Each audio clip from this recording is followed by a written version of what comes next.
আগামীকাল অযোধ্যার রাম মন্দিরের শুভ উদ্বোধনকে কেন্দ্র করে বিজেপি দলের নেতা কর্মীরা ও বিভিন্ন বেসরকারি সামাজিক সংস্থার কর্মকর্তা সহ রাম ভক্তদের বিগত কয়েকদিন থেকেই অলিগলিতে গেরুয়া রঙের পতাকায় ছড়িয়ে গেছে শিলচরের অলিগলিতে। সেই সঙ্গে শিলচরের 22টি বেসরকারি সামাজিক সংস্থার কর্মকর্তারা সকলে ঐক্যবদ্ধভাবে রাস্তা পরিষ্কারের কাজে নেমেছেন শিলচরের বিধায়ক দীপায়ন চক্রবর্তীর ডাকে। রবিবার ক্যাপিটাল পয়েন্ট থেকে শুরু করে নাহাটা পয়েন্ট অবধি রাস্তা স্বচ্ছতা অভিযানের দায়িত্বে থাকা 4টি বেসরকারি সামাজিক সংস্থার কর্মকর্তাদের সঙ্গে বেলা 11টায় বিধায়ক দীপায়ন চক্রবর্তী স্বচ্ছতা অভিযানে যোগ দেন এবং সঙ্গে থাকা পথচারী সহ সাংবাদিকদের হাতে একটি করে শ্রীরাম মন্দিরের ছবিযুক্ত গেরুয়া পতাকা তুলে দেন।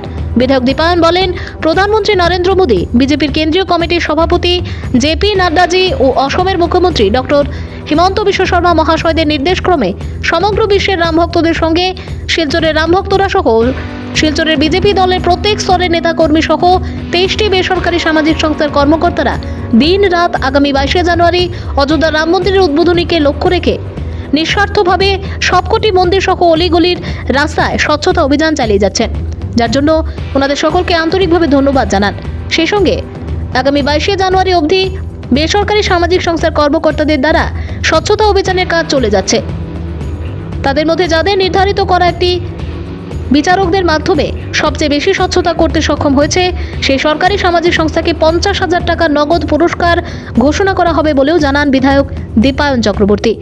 সেদিন অন্যান্যদের মাঝে উপস্থিত ছিলেন শান্তনু রায়, সঞ্জয় রায় সহ আরও অন্যান্যরা।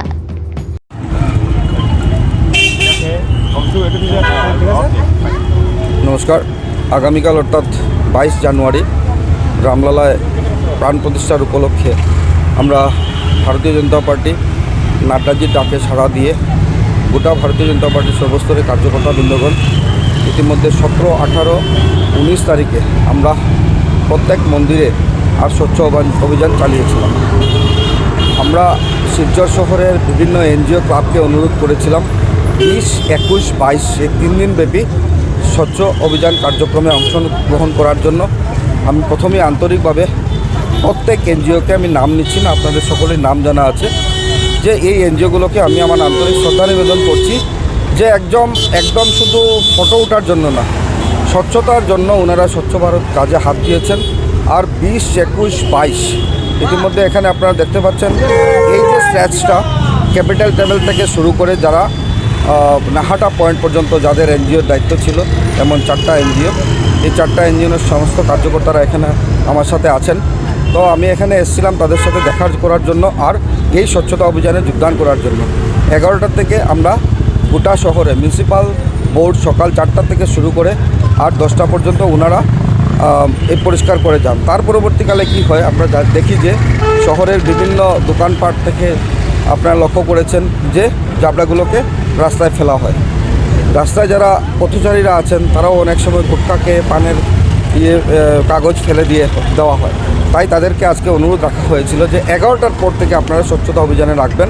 তো এই ডাকে সাড়া দিয়ে তারা 11টার থেকে লেগেছেন। আমি প্রত্যেকটা স্টেজে গিয়ে আমাদের সমস্ত সম্মানিত এনজিওর কার্যকর্তা বিন্দুদের সাথে দেখা করছি।